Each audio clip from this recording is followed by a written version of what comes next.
ओम शांति। 10 जून 2025 की अनमोल महावाक्य। मीठे बच्चे, तुम्हें श्रीमत पर सबको सुख देना है। तुमको श्रेष्ठ मत मिलती है श्रेष्ठ बनकर दूसरों को बनाने के लिए। प्रश्न, रहमदिल बच्चों के दिल में कौन सी लहर आती है? उन्हें क्या करना चाहिए? उत्तर, जो रहमदिल बच्चे हैं उनकी दिल होती है। हम गांव-गांव में जाकर सर्विस करें। आजकल बेचारे बहुत दुखी हैं। उनको जाकर खुशखबरी सुनाएं कि विश्व में पवित्रता, सुख और शांति का देवी स्वराज्य स्थापन हो रहा है। यह वही महाभारत लड़ाई है। बरोबर उस समय बाप भी था, अभी भी बाप आया हुआ है। ओम शांति। मीठे मीठे बच्चे यहाँ बैठे हो तो यह जरूर समझते हो कि हम हैं ईश्वरीय संतान। जरूर अपने को आत्मा ही समझेंगे। शरीर है तब उन द्वारा आत्मा सुनती है। बाप ने यह शरीर लोन पर लिया है तब सुनाते हैं। अभी तुम समझते हो हम हैं ईश्वरीय संतान व संप्रदाय, फिर हम देवी संप्रदाय बनेंगे। स्वर्ग के मालिक होते ही हैं देवताएं। हम फिर से 5000 वर्ष पहले मुआफिक देवी स्वराज्य की स्थापना कर रहे हैं। फिर हम देवता बन जाएंगे। इस समय सारी दुनिया, भारत खास और दुनिया आम, सब मनुष्य मात्र एक दो को दुख ही देते हैं। उन्हों को यह भी पता नहीं है कि सुखधाम भी होता है। परमपिता परमात्मा ही आकर सबको सुखी शांत बना देते हैं। यहाँ तो घर घर में एक दो को दुख ही देते हैं। सारे विश्व में दुख ही दुख है। अभी तुम बच्चे जानते हो बाप हमको 21 जन्मों के लिए सदा सुखी बनाते हैं। कब से दुख शुरू हुआ है, फिर कब पूरा होता है, यह और कोई की बुद्धि में चिंतन नहीं होगा। तुमको ही यह बुद्धि में है कि हम बरोबर ईश्वरीय संप्रदाय थे। यूँ तो सारी दुनिया के मनुष्य मात्र ईश्वरीय संप्रदाय हैं। हर एक उनको फादर कह बुलाते हैं। अब बच्चे जानते हैं शिव बाबा हमको श्रीमत दे रहे हैं।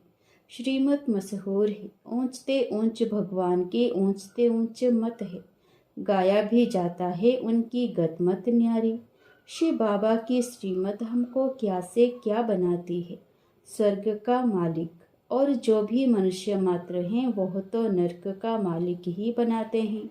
अभी तुम हो संगम पर, यह तो निश्चय है ना। निश्चय बुद्धि ही यहाँ आते हैं और ये समझते हैं बाबा हमको फिर से सुखधाम का मालिक बनाते हैं।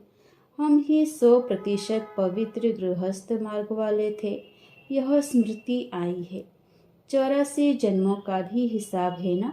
कौन कौन कितने जन्म लेते हैं। जो धर्म बाद में आते हैं उन्हों के जन्म भी थोड़े होते हैं। तुम बच्चों को अभी यह निश्चय रखना है, हम ईश्वरीय औलाद हैं। हमको श्रेष्ठ मत मिलती है सबको श्रेष्ठ बनाने के लिए। हमारा वही बाबा हमको राजयोग सिखलाता है। मनुष्य समझते हैं कि वेद शास्त्र आदि सब भगवान से मिलने के रास्ते हैं और भगवान कहते हैं इनसे कोई भी मेरे साथ मिलता नहीं है। मैं ही आता हूँ तब तो मेरी जयंती भी मनाते हैं, परंतु कब और किसके शरीर में आता हूँ यह कोई नहीं जानते सिवाय तुम ब्राह्मणों के। अभी तुम बच्चों को सबको सुख देना है। दुनिया में सब एक दो को दुख देते हैं। वो लोग यह नहीं समझते कि विकार में जाना दुख देना है। अभी तुम जानते हो यह महान दुख है। कुमारी जो पवित्र थी उनको अपवित्र बनाते हैं। नरकवासी बनने के लिए कितना सेरेमनी करते हैं। यहाँ तो ऐसे हंगामे की कोई बात ही नहीं। तुम बड़ा शांति से बैठे हो, सब खुश होते हैं। सारे विश्व को सदा सुखी बनाते हैं। तुम्हारा मान शिव शक्तियों के रूप में है। तुम्हारे आगे लक्ष्मी नारायण का तो कुछ भी मान नहीं, शिव शक्तियों का ही नाम वाला है। क्योंकि जैसे बाप ने सर्विस की है, सबको पवित्र बनाकर सदा सुखी बनाया है, ऐसे तुम भी बाप के मददगार बने हो। इसलिए तुम शक्तियाँ भारत माताओं की महिमा है। यह लक्ष्मी नारायण तो राजा रानी और प्रजा सब स्वर्गवासी हैं। वह बड़ी बात है क्या? जैसे वह स्वर्गवासी हैं वैसे यहाँ के राजा रानी सब नरकवासी हैं। ऐसे नरकवासियों को स्वर्गवासी तुम बनाते हो। मनुष्य तो कुछ भी नहीं जानते हैं, बिल्कुल ही तुच्छ बुद्धि है। क्या क्या करते रहते हैं, कितनी लड़ाइयाँ आदि है, हर बात में दुखी ही दुखी है। सतयुग में हर हालत में सुख ही सुख है। अभी सबको सुख देने के लिए ही बाबा श्रेष्ठ मत देते हैं। गाते भी हैं श्रीमद् भगवान वाच, श्रीमद् मनुष्य वाच नहीं है। सतयुग में देवताओं को मत देने की दरकार ही नहीं। यहाँ तुमको श्रीमत मिलती है। बाप के साथ तुम भी गाए जाते हो शिव शक्तियाँ। अभी फिर से वह पार्ट प्रैक्टिकल में बज रहा है। अब बाप कहते हैं तुम बच्चों को मनसा वाचा कर्मणा सबको सुख देना है, सबको सुखधाम का रास्ता बताना है। तुम्हारा धंधा ही यह हुआ। शरीर निर्वाह अर्थ पुरुषों को धंधा भी करना होता है। कहते हैं शाम के समय देवताएं परिक्रमा पर निकलते हैं। अब देवताएं यहाँ कहाँ से आए? परंतु इस समय को शुद्ध कहते हैं। इस टाइम पर सबको फुर्सत भी मिलती है। तुम बच्चों को चलते फिरते उठते बैठते याद करना है। बस कोई देहधारी की चाकरी आदि नहीं करनी है। बाप का तो गायन है द्रौपदी के पांव दबाए, इसका भी अर्थ नहीं समझते हैं। स्थूल में पांव दबाने की बात नहीं है। बाबा के पास बुढ़ियाँ आदि बहुत आती है। जानते हैं भक्ति करते करते थक गई हैं। आधा कल बहुत धक्के खाए हैं ना, तो यह पैर दबाने के अक्षर को उठा लिया है। अब श्री कृष्ण पाँव कैसे दबाएंगे? शोभेगा? तुम श्री कृष्ण को पाँव दबाने देंगी? श्री कृष्ण को देखते ही उनको चटक पड़ेंगी। उनमें तो बहुत चमत्कार रहता है। श्री कृष्ण के सिवाय और कोई बात बुद्धि में बैठती ही नहीं। वही सबसे तेजोमय है। श्री कृष्ण बच्चे ने फिर मुरली चलाई, बात ही नहीं जचती। यहाँ तुम शिव बाबा से कैसे मिलेंगे? तुम बच्चों को बोलना पड़ता है, शिव बाबा को याद कर फिर इनके पास आओ। तुम बच्चों को तो अंदर में खुशी रहनी चाहिए। हमको शिव बाबा सुखी बनाते हैं 21 जन्मों के लिए। ऐसे बाप के पिछाड़ी तो कुर्बान जाना चाहिए। कोई सपूत बच्चे होते हैं तो बाप कुर्बान जाते हैं, बाप की हर कामना पूरी करते हैं। कोई तो ऐसे बच्चे होते हैं जो बाप का खून भी करा देते हैं। यहाँ तो तुमको मोस्ट विलव्ड बाप बनना है। किसी को भी दुख नहीं देना है। जो रहमदिल बच्चे हैं उनकी दिल होती है हम गांव-गांव में जाकर सर्विस करें। आजकल बेचारे बहुत दुखी हैं। उनको जाकर खुशखबरी सुनाओ कि विश्व में पवित्रता सुख शांति का देवी स्वराज्य स्थापन हो रहा है। यह वही महाभारत लड़ाई है। बरोबर उस समय बाप भी था, अभी भी बाप आया हुआ है। तुम जानते हो बाबा हमको पुरुषोत्तम बना रहे हैं। यह है ही पुरुषोत्तम संगम युग। तुम बच्चे जानते हो हम पुरुषोत्तम कैसे बनते हैं। तुमसे पूछते हैं तुम्हारा उद्देश्य क्या है? बोलो, मनुष्य से देवता बनना। देवताएं तो मशहूर हैं। बाप कहते हैं जो देवताओं के भक्त हों उनको समझाओ। भक्ति भी पहले पहले तुमने शुरू की, शिव की फिर देवताओं की।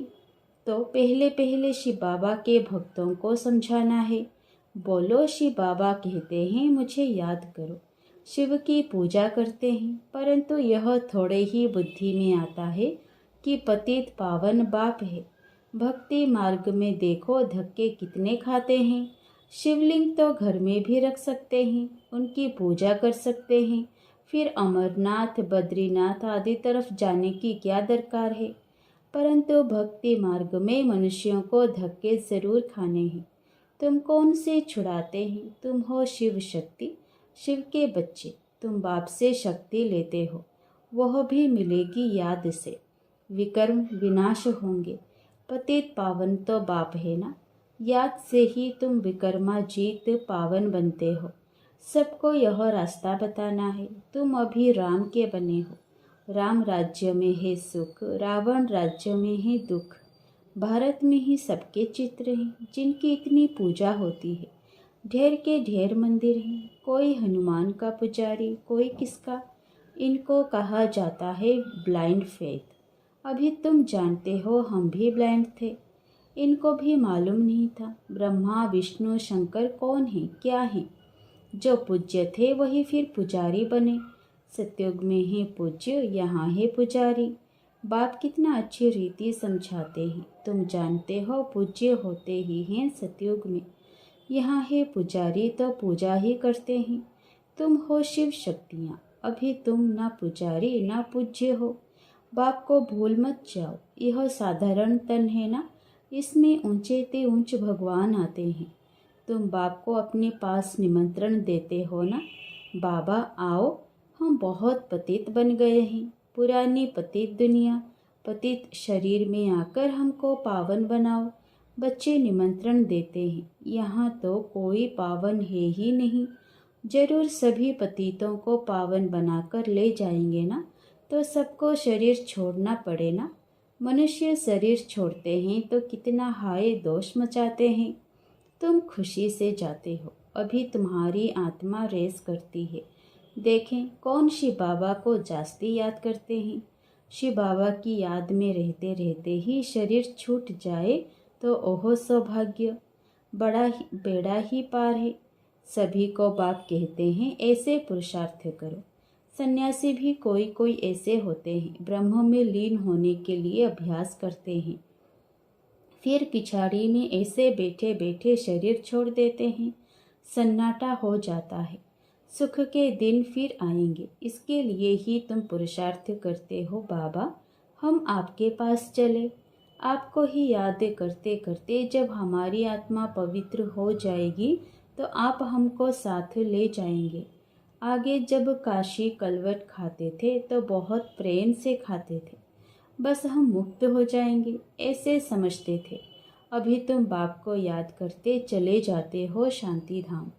तुम बाप को याद करते हो तो इस याद के बल से पाप कटते हैं। वह समझते हैं हमारे फिर पानी से पाप कट जाएंगे, मुक्ति मिल जाएगी। अब बाप समझाते हैं वो कोई योग बल नहीं है। पापों की सज़ा खाते खाते फिर जाकर जन्म लेते हैं। नए सिर फिर पापों का खाता शुरू होता है। कर्म अकर्म विकर्म की गति बाबेट समझाते हैं। राम राज्य में कर्म अकर्म होते हैं, रावण राज्य में कर्म विकर्म हो जाते हैं।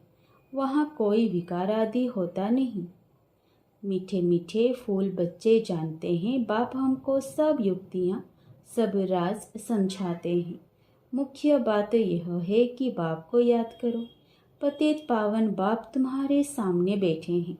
कितना निर्माण है, कोई अहंकार नहीं, बिल्कुल साधारण चलते रहते हैं। बाप दादा दोनों ही बच्चों के सर्वेंट हैं।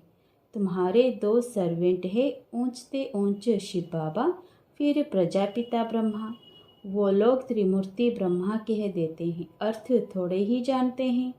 त्रिमूर्ति ब्रह्मा क्या करते हैं कुछ भी पता नहीं है। अच्छा, मीठे मीठे सिकिलधे बच्चों प्रति माता पिता बाप दादा का याद प्यार और गुड मॉर्निंग। रूहानी बाप की रूहानी बच्चों को नमस्ते।